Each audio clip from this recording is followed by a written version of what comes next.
Israel वो देश जो जल्दी किसी से मदद नहीं लेता है, उस इजराइल ने भारत से मदद मांगी है और भारत से मदद 200 लोगों की जान बचाने के लिए मांगी है। जानेंगे इजराइल भारत से क्या चाह रहा है, तो वहीं इन सब के बीच में आखिर अमेरिका करना क्या चाह रहा है। 100 बिलियन डॉलर युद्धपोत और हथियार के साथ इजराइल के समर्थन में उतार रहा है। जानेंगे अमेरिका का सबसे बड़ा प्लान क्या है। जियोपॉलिटिक्स में इस वक्त धमाल मचा हुआ है। आइए जानते हैं इन खबरों को विस्तार से। हमने आपको अपने पिछले वीडियो में ये बताया था कि किस तरीके से अमेरिकी नेवी और अमेरिकी बेस तैयार है अरब जगत के आसपास इजराइल को बचाने के लिए भी और इजराइल को अपने मकसद में कामयाब करवाने के लिए भी। गाजा में एक बहुत बड़े लेवल का ऑपरेशन करेगा इजराइल, इसकी संभावना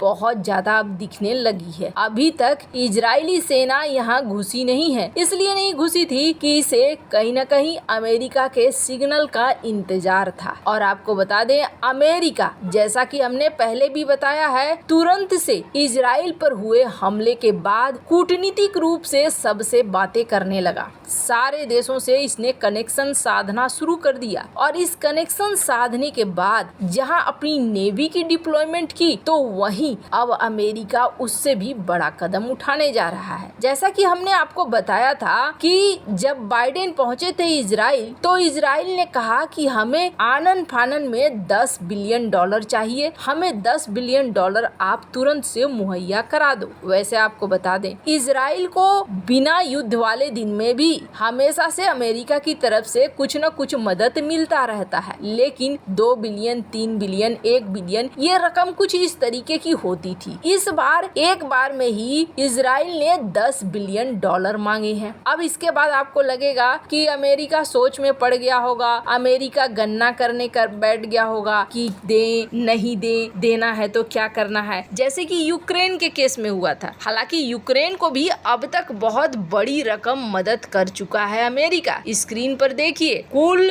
76.8 बिलियन डॉलर अमेरिका से अकेले को पहुंचा है यूक्रेन, चाहे वो मानवीय सहायता के रूप में हो, फाइनेंशियल सहायता के रूप में हो, सिक्योरिटी के रूप में हो, वीपन्स और इक्विपमेंट्स के रूप में हो, हर क्षेत्र में यहाँ पर मिला है। सबसे ज्यादा वीपन और सिक्योरिटी असिस्टेंट 46.6 बिलियन डॉलर दिया गया, 61%, और ऊपर से उनकी अर्थव्यवस्था को भी संभाले रखने के लिए 26.4 बिलियन डॉलर दिया गया, ताकि इकोनॉमिक उन्हें सपोर्ट बना रहे। तो यूक्रेन को बचाने के लिए अमेरिका ने बहुत ज्यादा खर्चा किया है। समझ लीजिए कि यूक्रेन इस वक्त क्यों लड़ पा रहा है रूस से, ये आंकड़ा देखकर आपको समझ में आ रहा होगा। यही वजह है कि रूस बौखलाता है अमेरिका के ऊपर और कहता है कि अगर अमेरिका नहीं होता और पश्चिमी देशों का सपोर्ट नहीं होता तो ये जंग जीता जा सकता था। तो इतना ज्यादा 76.8 बिलियन डॉलर खर्च कर दिया है अमेरिका ने। अब इसके बाद जब इजराइल ने मांगा तो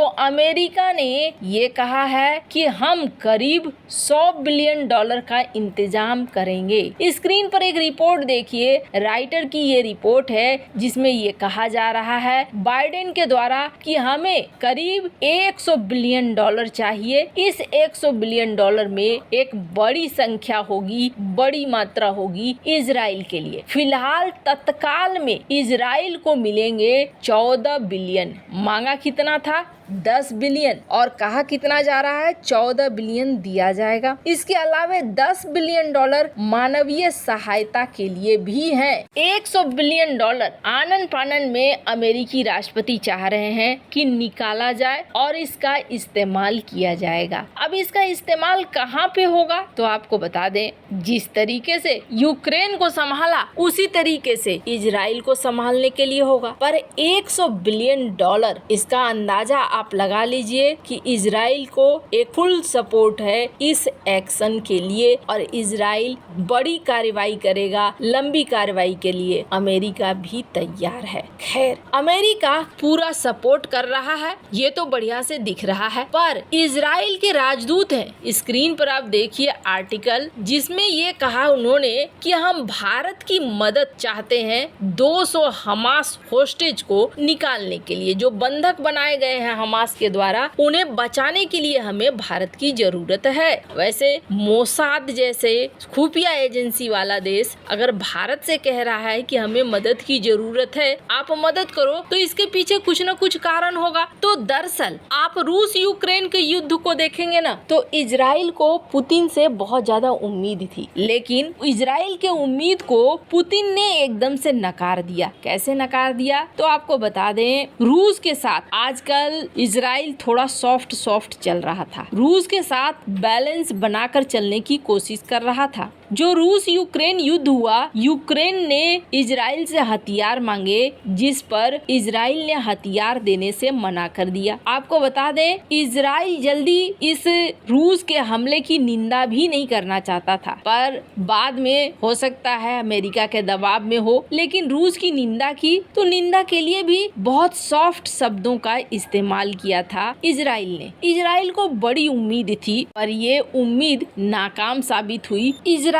खुद इंतजार करता रह गया और पुतिन का फोन भी आया, तो वो फोन 9 दिनों बाद आया और इस फोन में भी उन्होंने संवेदनाएं व्यक्त की, इजरायली मारे गए और सारी कुछ कही, लेकिन ये नहीं कहा कि आप जो कर रहे हो वो सही है या इजराइल को अपनी रक्षा करने का अधिकार है। शायद नेतन्याहू ये सुनना चाहते थे रूस की तरफ से, लेकिन ये रूस की तरफ से वो सुन नहीं पाए। अब इस बीच बाइडेन का ये बयान देखिए, बाइडेन ये कह रहे हैं कि जिस तरीके का हमास है उसी तरीके के पुतिन है। हमास जिस तरीके से क्रूरता फैला रहा है वैसे ही पुतिन फैला रहे हैं। अब अमेरिका और रूस के क्या हालात हैं ये सभी को पता है। इन सब के बीच में अगर कोई देश है जो रूस के साथ अच्छे संबंध रखता है तो इजराइल की नजर में वो देश है भारत, और भारत से चाहता है इजराइल कि भारत रूस से बात करे, राष्ट्रपति पुतिन से बातचीत करे और पुतिन से बातचीत करके